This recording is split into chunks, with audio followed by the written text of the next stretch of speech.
Assalamualaikum warahmatullahi wabarakatuh.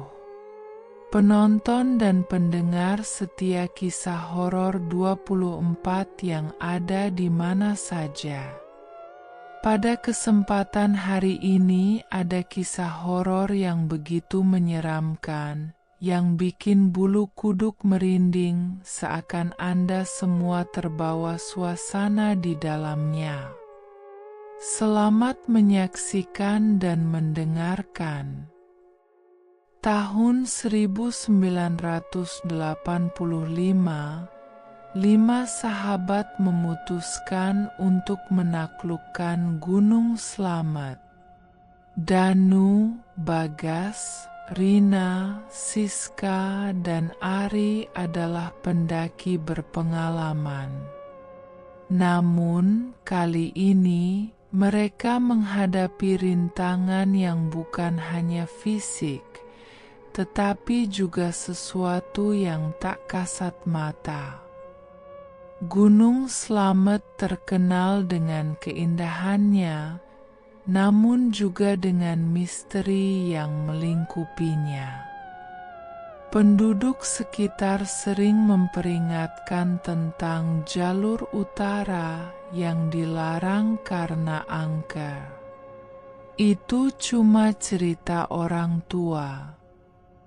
Kita bukan pendaki amatir, ini pasti bisa, kata Bagas mengabaikan peringatan. Setelah tiba di pos pendakian, seorang penjaga tua menyambut mereka dengan sorot mata yang tajam.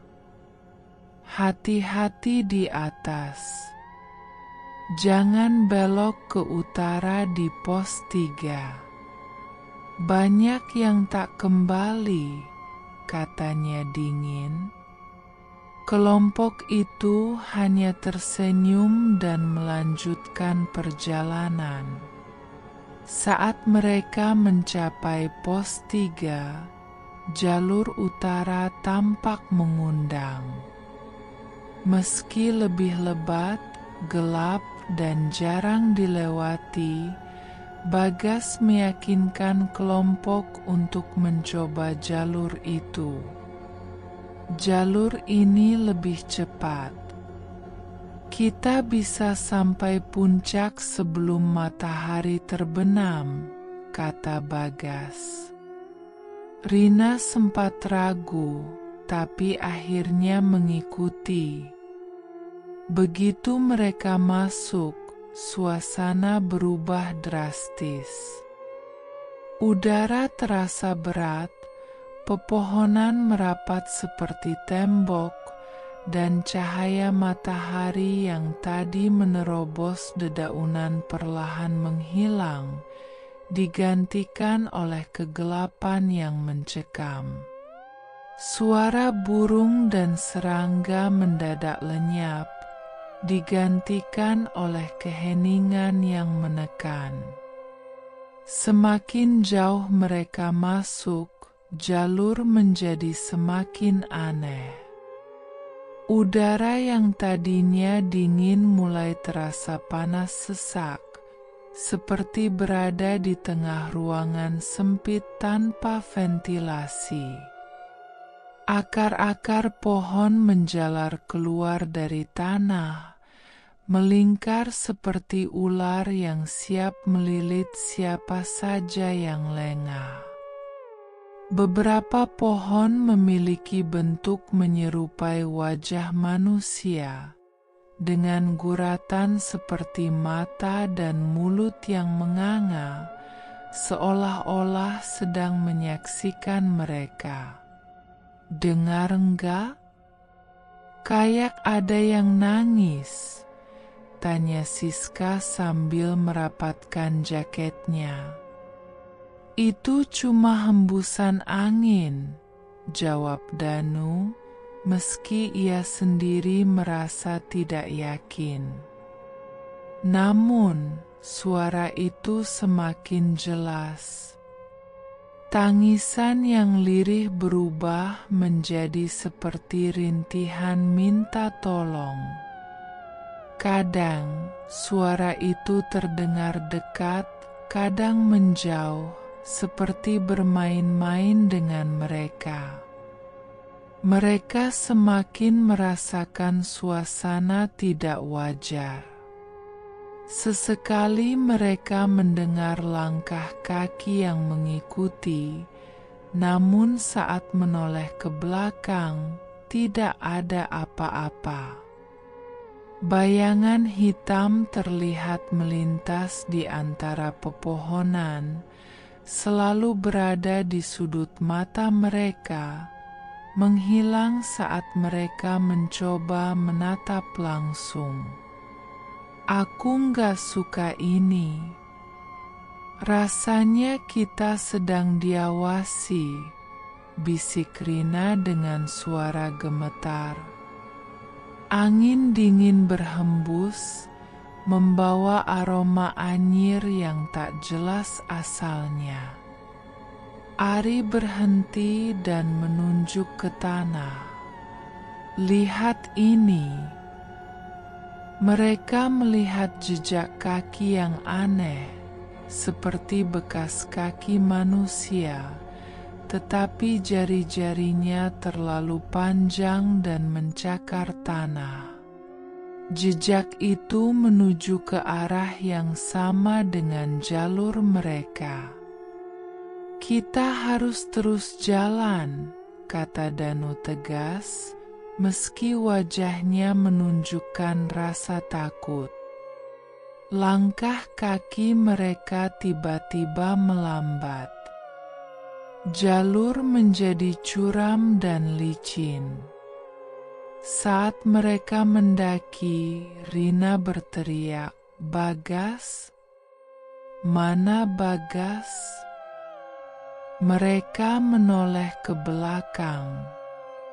Bagas yang tadinya berada di barisan paling belakang sudah tidak ada. Mereka memanggil-manggil namanya, tapi hanya Gema yang menjawab. Jejak kakinya terlihat mengarah ke semak belukar, namun berhenti begitu saja. Kita harus cari dia, kata Danu. Mereka menyusuri jejak itu, tapi tak menemukan apa-apa selain aroma busuk yang tiba-tiba menyelimuti udara. Malam mulai jatuh, dan mereka mendirikan tenda di tengah rasa cemas. Saat malam semakin larut, suara langkah kaki terdengar mengitari tenda mereka. Sesekali terdengar bisikan halus, seperti suara Bagas memanggil dari kejauhan. "Tolong, aku di sini." Bisikan itu diikuti oleh suara tawa kecil yang membuat bulu kuduk mereka berdiri. Malam itu, Ari yang berjaga mendengar langkah berat di luar tenda. Saat ia keluar, dilihatnya Bagas berdiri memunggungi tenda. Tubuhnya kaku dan bajunya penuh lumpur. "Bagas, kamu dari mana aja?" tanya Ari. Bagas tidak menjawab. Saat Ari mendekat, tubuh Bagas perlahan berbalik, memperlihatkan wajah pucat dengan mata kosong dan senyum yang mengerikan. Matanya tidak fokus, namun bibirnya bergerak, menggumamkan sesuatu yang tidak dimengerti Ari. Tubuhnya tiba-tiba bergetar keras sebelum jatuh ke tanah dengan bunyi menggelegar. Namun saat Ari memanggil yang lain, tubuh itu menghilang tanpa jejak. Ari menjerit membangunkan yang lain. Namun, saat mereka keluar, Bagas sudah menghilang lagi. Jejak lumpur terlihat menuju hutan, menghilang di kegelapan. Keesokan harinya, mereka memutuskan untuk turun gunung. Tapi jalur yang mereka lalui seperti tidak pernah berujung. Hutan terasa semakin rapat, dan mereka merasa seperti berputar di tempat yang sama. Akar-akar pohon seperti bergerak sendiri, menjegal langkah mereka, membuat perjalanan semakin sulit. Aku kenal pohon ini. Kita sudah lewat sini tadi. Teriak Rina frustrasi. Satu persatu, mereka mulai menghilang. Rina hilang saat berhenti untuk minum. Ketika Danu dan Ari mencari, mereka hanya menemukan botol minumnya tergeletak di tanah, tanpa jejak lain. Siska tersesat ketika mengejar suara yang memanggil namanya. Suara itu terdengar seperti Bagas, namun dengan nada yang tidak wajar, seperti bergema dari dalam gua. Hingga akhirnya hanya Danu yang tersisa. Ia terus berjalan, meski lututnya gemetar dan tubuhnya lelah. Hutan seolah hidup, pohon-pohon bergerak, bayangan hitam mengintai di setiap sudut. Ia merasa seperti ditarik ke dalam jurang kegilaan. Setelah kehilangan Ari, Danu benar-benar merasa putus asa. Ia tidak tahu apakah hari masih siang atau sudah malam. Kanopi hutan yang rapat membuatnya sulit membedakan waktu. Tubuhnya penuh luka akibat ranting tajam dan akar pohon yang mencuat dari tanah, seperti sengaja ingin menjatuhkannya. Danu mulai berbicara sendiri, mencoba menjaga kewarasannya. Namun, ia mulai mendengar suara-suara yang tidak ia kenal. Terdengar tawa kecil, lirih seperti anak-anak, namun suara itu penuh dengan nada mengejek. Sesekali ia mendengar bisikan, "Ayo, ikut kami."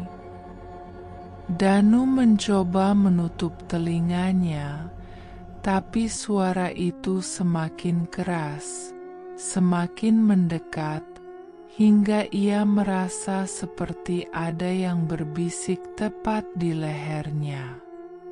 Ketika ia menoleh, tidak ada siapa-siapa. Ia menemukan sebuah pohon besar dengan akar yang membentuk semacam rongga.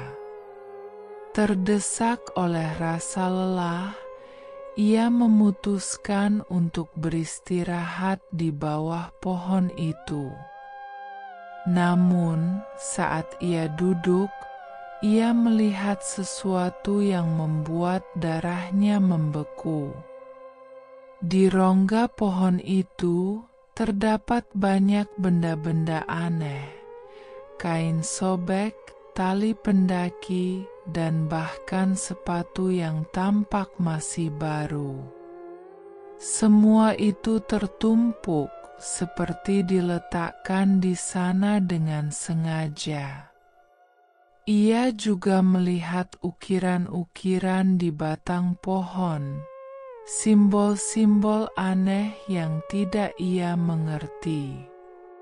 Ukiran itu tampak bersinar redup di kegelapan, seperti mata yang mengawasinya.